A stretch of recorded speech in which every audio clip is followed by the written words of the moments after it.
film, Return of the Jedi. Light is coming in.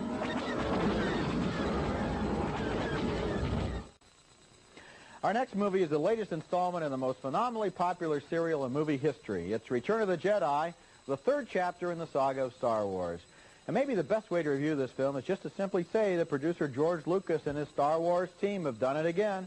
This is the kind of movie we've come to expect in the Star Wars series, a combination of strong plotting, lots of action, swashbuckling melodrama, corny philosophy with apologies to followers of the Force, and also the most mind-boggling special effects in the history of the movies. Here's a scene from early in the film as our old android friends C-3PO and R2-D2 are approaching the fortress of the evil Jabba the Hutt to beg for Han Solo's release. R2, are you sure this is the right place?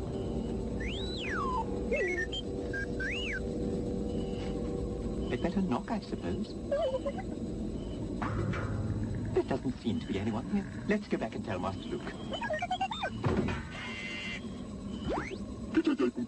Goodness gracious me.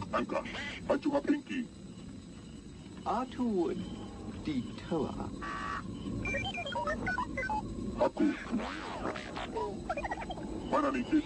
Bo say 3 A-O-R. A tutor od Mishka Jabaduhat. Kuchu, Juanki, might be dozen. I don't think they're going to let us in, R2. We'd better go.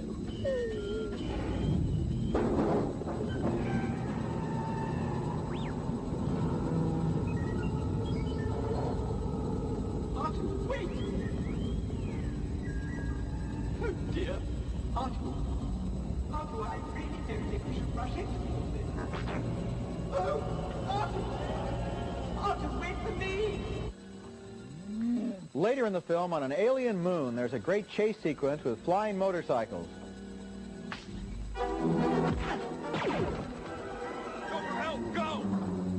Great, come on.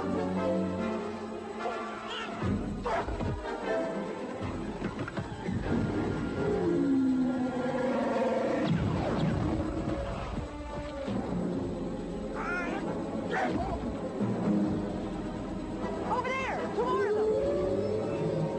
I see them! Wait, Leia! Hey, wait!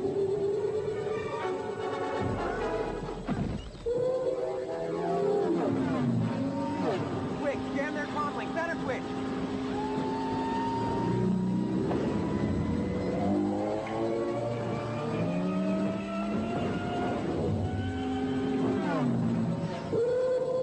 Move closer! Get alongside that one!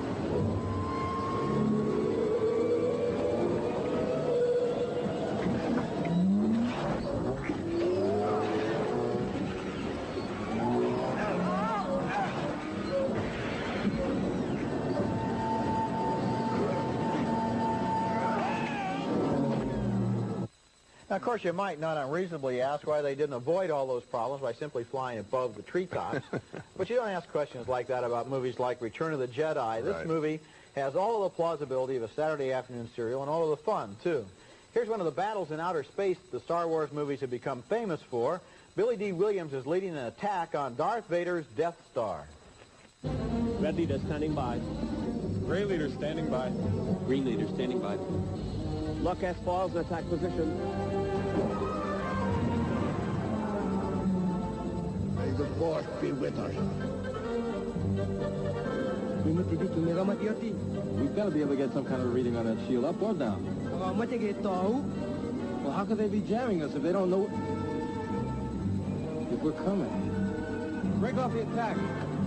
The shield is still up. I get no reading. You sure? Pull up! All craft, pull up! Take a base of action. Green group, skip across the holding sector and be shelter. Admiral, we have enemy ships in Sector 47! It's a trap. Light is coming in. If you didn't know better, you'd say they went into outer space to shoot that on location. George Lucas claims that there are about twice as mmany different special effects in Jedi that there were in the original Star Wars movie, and that the space battles, like the one we just saw, are at least twice as complex. He says if you went back to look at Star Wars now, it would look a little bit old-fashioned. Well, I don't know, but they use computers to program those amazing flying images and make them look like the biggest video arcade game on Earth. But beneath the technical achievements, Return of the Jedi is a wonderful movie filled with a lot of new and imaginative characters. There's the reptilian and loathsome Jabba the Hutt, the cuddly little Ewoks, and the nasty little rat-like aliens who scurry around in the corners of the movie. This movie answers all of the basic questions we've been asking for the last two movies about the Star Wars characters. We finally learn the secrets of Darth Vader, Luke Skywalker, and Princess Leia. And with this third movie, now the stories of those human characters come to a close, although Lucas says he eventually hopes to make 6 more Star Wars movies, and based on what he's done so far, I sure do hope that he does. I do, too. I can't wait to see this one again, and I want the other ones to come out much quicker than one every 3 years. When I see a picture like this, I'm in sort of awe as a critic of how every level of the filmmaking, the sound, the music, the acting, the storytelling, everything is hitting at the highest level. It's perfectionism. This is, you know, it's hundreds of thousands of details, literally, all coming together. The sound in that the space bike thing, Ben Burt is the sound guy. John Williams is doing the music. These are all professionals out there making a fabulous contribution. You may have put your finger on one of the reasons why these movies are so successful. Nobody before in the history of films has ever bothered to make a story this simple and universal with that many great technical credits. Usually when they make a story like this, they throw it away on a $200,000 Universal science fiction picture from the 1950s. Yes. But to bring the special effects and the technical credits and the imagination and the perfectionism to the story so that it really works so well on that level is probably part of the reason that we like it. I think it is, and one other thing that hasn't been credited enough, I think, is the acting. You know, because it's a science fiction movie or a space movie, whatever, the actors are thought of as just cartoon characters. These actors are very good playing against puppets, saying cornball lines, and I think that this Mark Hamill particularly really matured in this film, and it was fun to watch his character grow up. I think I'm going to miss Harrison Ford with that eyebrow like this when something funny happens and it kind of looks like this. We're going to miss that for a while. They've become friends to us, all of these characters.